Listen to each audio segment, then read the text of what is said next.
Daggerfall.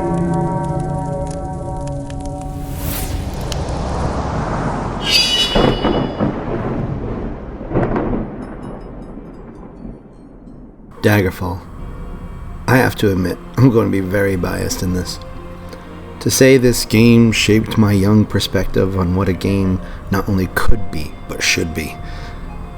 When it was first released, the websites like Andel Croto's Fashion Gallery or looking up tips on the Happy Puppy website, reading the amazing adventures set forth by some of the writers in the PC Gamer magazine, it was an all-encompassing environment. Just kind of a flashpoint. For us, it started with the little demo on the island of Bethany. Let's not forget how many times it took for our little modem, the modem that could, failing, downloading, failing. After all was said and done, we got it downloaded. And once we had that magnificent treasure, we spent hours and hours creating characters, storming through dungeons, fighting evildoers, and experiencing enemies of all sorts. Rescuing the damsel in distress, taking out a loan from a bank, and of course not paying it back. Why would you do that? But that was all part of it. There was nothing, seemingly, that could not be done. Nothing at the time, for us, had ever even come close. We were used to games like Commander Keen, Doom, Wolfenstein, those kind. But for us, this was the first real taste of freedom in a game. Still remember one of the dungeons that we frequented. We would go there again and again. There were scorpions, knights, thieves, nightblades.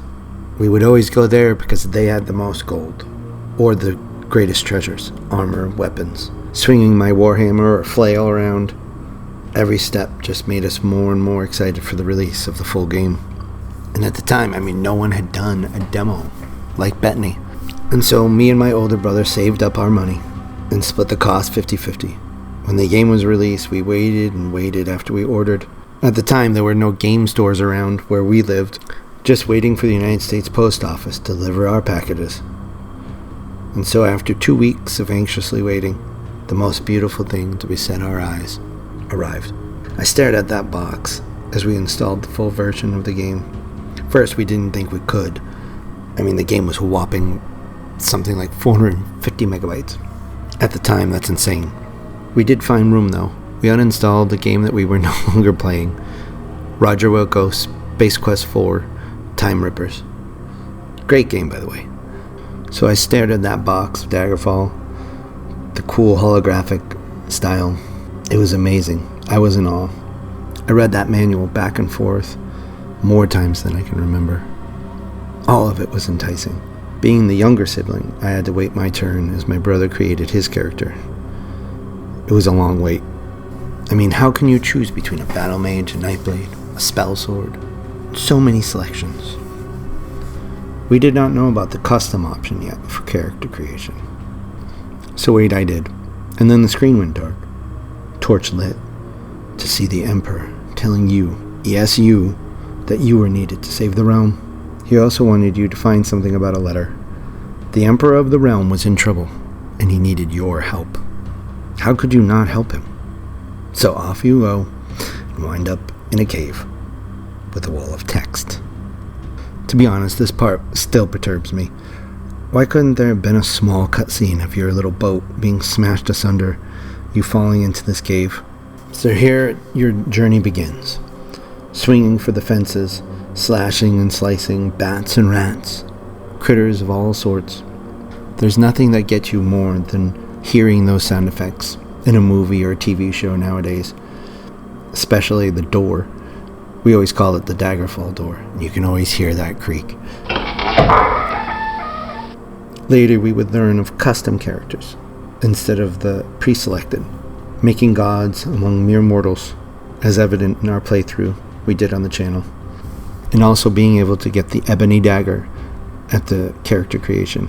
But at this time, we only had iron long swords and leather armor. But the memories, those are what really hold this. Running across the rooftops at night, breaking into buildings, robbing stores blind, getting chased by the Thieves Guild or Dark Brotherhood for stepping on their collective toes.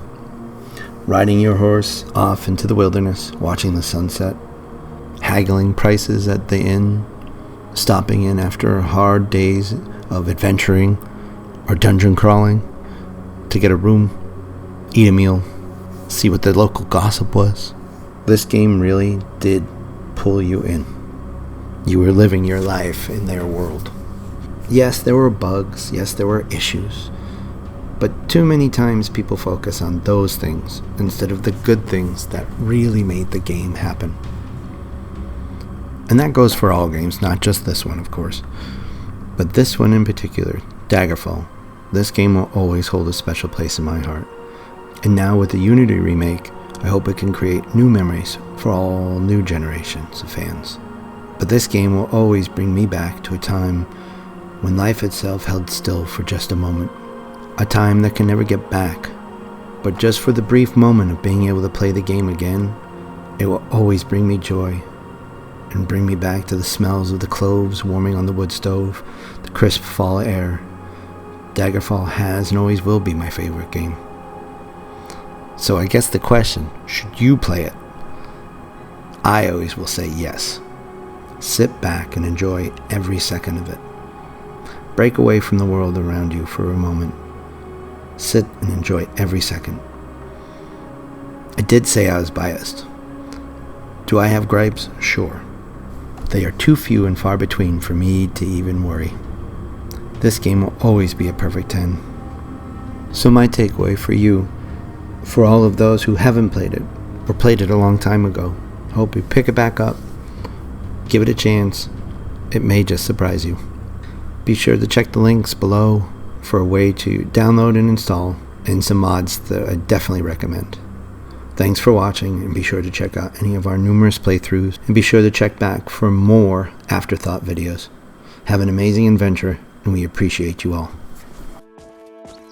And he lived happily ever after, to the end of his days.